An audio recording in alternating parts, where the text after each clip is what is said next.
இன்றைக்கி mushroom gravy பார்க்கலாம். 3 spoon oil ஊற்றிக்கோங்க. பிரிஞ்சி இலை, 1 ஸ்பூன் சீரகம், 1 ஸ்பூன் சோம்பு போட்டுக்கோங்க. எண்ணெய் காஞ்சிடுச்சு.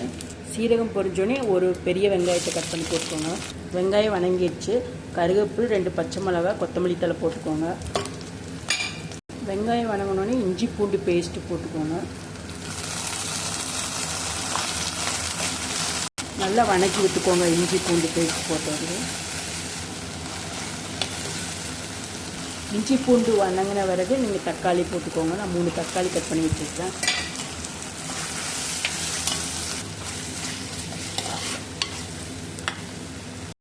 மல்லித்தூள் 2 ஸ்பூன் எடுத்து வச்சுக்கிறேன்.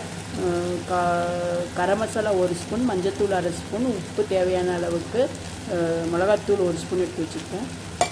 போட்டுக்கோங்க.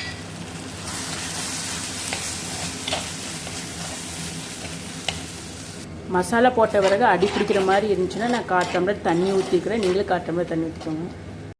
தட்டை போட்டு மூடி வைங்க. ஒரு 2 நிமிஷம் நல்லா குக் ஆகிட்டு. தக்காளி எல்லாம் குக் ஆகிடுச்சு. நான் மஷ்ரூம் 2 பாக்கெட் எடுத்து க்ளீன் பண்ணி கட் பண்ணி வச்சுருக்கேன். அதை போட்டுக்கலாம். போட்டு நல்லா கலரி.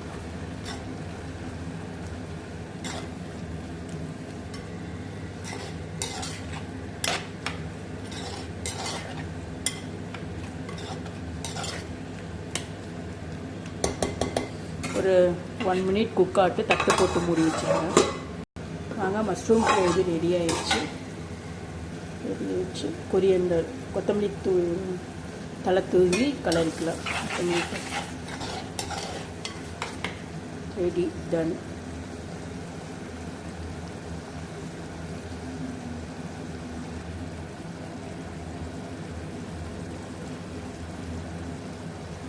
இது ரைஸு, சப்பாத்தி, தோசை, இந்த கிரேவி எல்லாமே இருக்குது. மட்டன் கிரேவி மாதிரி இருக்கும். நீங்கள் ட்ரை பண்ணி பார்த்துட்டு எப்படி இருக்குன்னு சொல்லுங்கள். ஓகே, பாய்.